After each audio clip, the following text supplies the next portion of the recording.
Eh bien écoutez, nous voilà partis pour une nouvelle recette de cuisine chinoise cette fois-ci, avec des baies de Sichuan et des huiles pimentées. C'est parti! Pour réaliser cette petite recette, il va vous falloir bien évidemment un canard. Alors nous on a pris une canette, quelque chose de pas trop gros. Il va vous falloir également des baies ou du poivre de Sichuan, qu'on trouve assez facilement dans toutes les épiceries asiatiques. Il vous faudra également pour l'assaisonnement du vin de riz. On choisit toujours traditionnellement du vin de Shaoxing. Du 5 épices, le fameux 5 parfums, du sel, de la maïzena, la fécule de maïs pour plus tard, de la sauce de soja claire. Il vous faudra également du gingembre, des oignons nouveaux, enfin en tout cas des oignons verts. Si vous n'avez pas ça, vous pouvez bien sûr choisir de la ciboule. Il vous faudra enfin pour la sauce d'accompagnement du vinaigre de riz noir, de l'huile pimentée et de la sauce de soja. Alors la première étape de la recette est de travailler les baies de Sichuan. On va mettre à peu près une cuillère à soupe et demie de baies qu'on va torréfier au wok et ensuite qu'on passera à la moulinette. L'objectif est d'avoir des baies de Sichuan concassées, pas trop moulues. On va passer ça pendant quelques instants au moulin à café.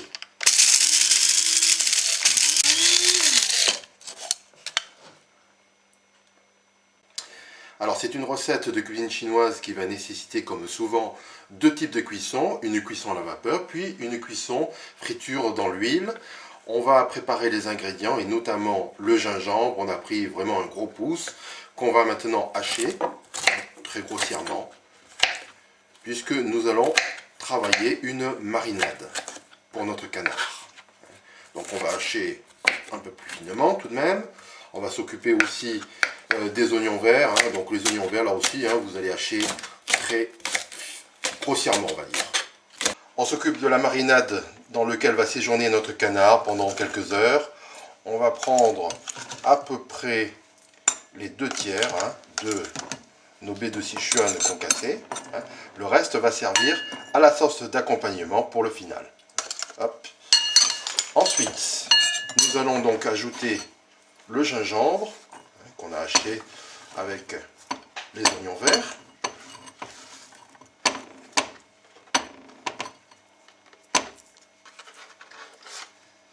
On va continuer avec les 5 épices. Donc les 5 épices, on va mettre l'équivalent d'une cuillère à café. Le sel. Le sel, vous mettez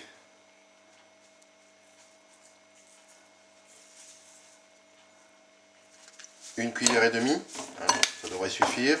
De toute manière, nous rajouterons ensuite, pour la deuxième cuisson, de la sauce de soja. Et puis du vin de Shaoxing. Le vin de Shaoxing, hop, c'est le grand classique pour donner un supplément de goût aux viandes, voire même pour les poissons. 3 cuillères à soupe, ça devrait suffire. Voilà, on mélange le tout. La canette, nous allons la préparer en dégraissant sommairement certains aspects du volatile. Donc on coupe une partie du cou. On va également se débarrasser du croupion. Le croupion, c'est quelque chose qui peut dégager des matières, je dirais, plutôt désagréables en cours de cuisson. Je vous passe les détails. Hop. Voilà. Ensuite, on va quand même enlever, il y a souvent de la graisse à l'intérieur. Et nous allons maintenant passer au badigeonnage de la marinade, c'est-à-dire que là, la marinade, nous allons en mettre un petit peu partout et notamment à l'intérieur.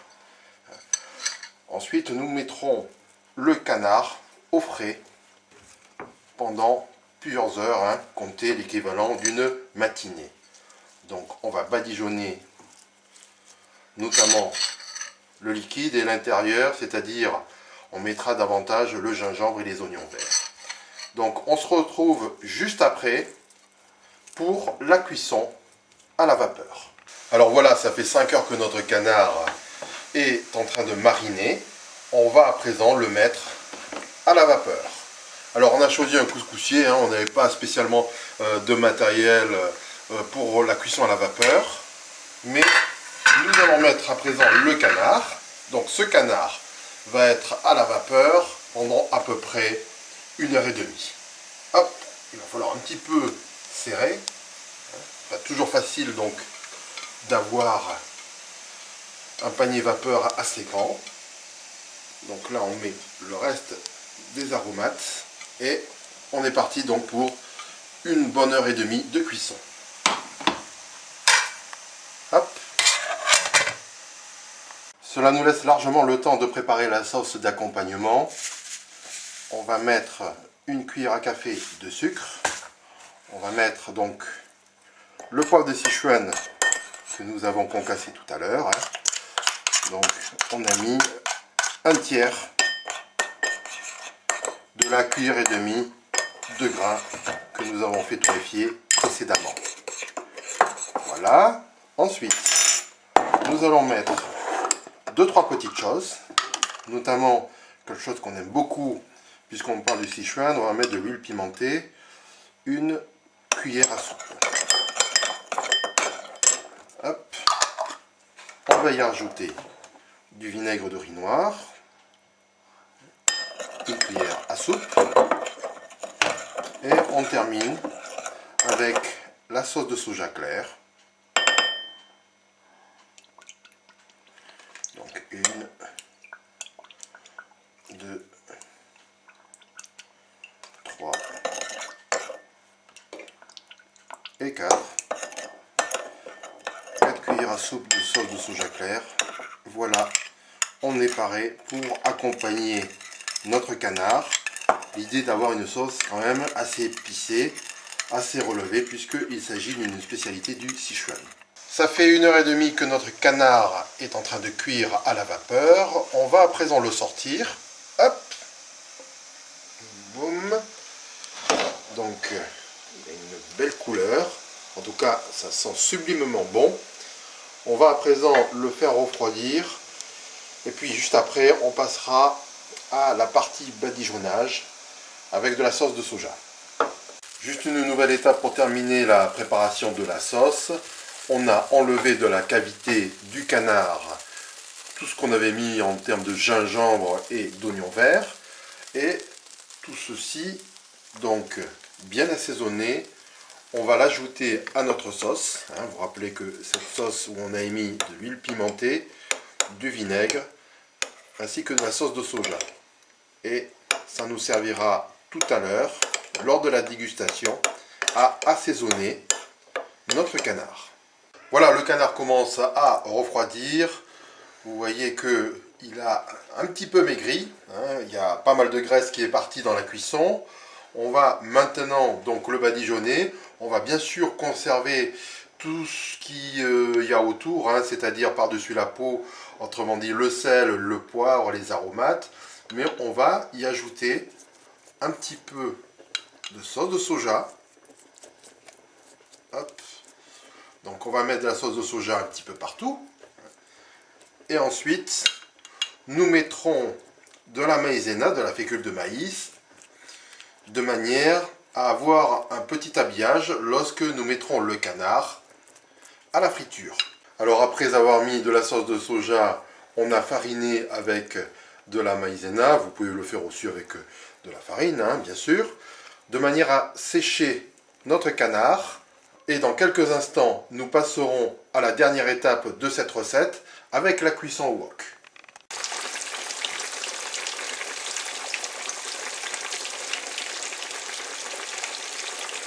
Alors l'huile est bien chaude, on est dans la dernière étape de notre recette, le canard croustillant du Sichuan. On va s'amuser donc à faire dorer un petit peu de tous les côtés le canard, de manière à avoir une peau croustillante. Donc on va tourner ça tranquillement, on va faire attention de ne pas se brûler naturellement, hop, et voilà. Donc on va faire ça pendant un bon quart d'heure, le temps de dorer toutes les facettes de notre canard, et ensuite on passera à la dégustation car on a très faim. Hop. Donc on va maintenant sortir le canard et le laisser reposer pendant une quinzaine de minutes avant la dégustation. Hop.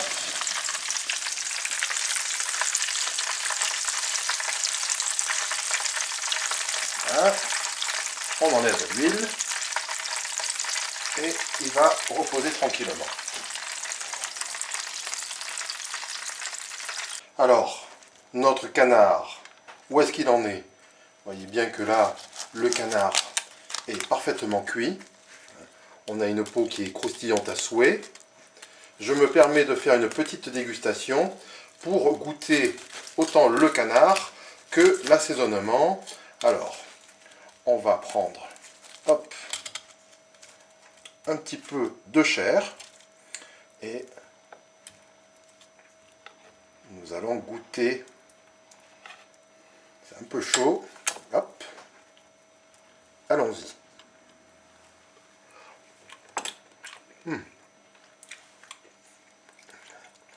Oula.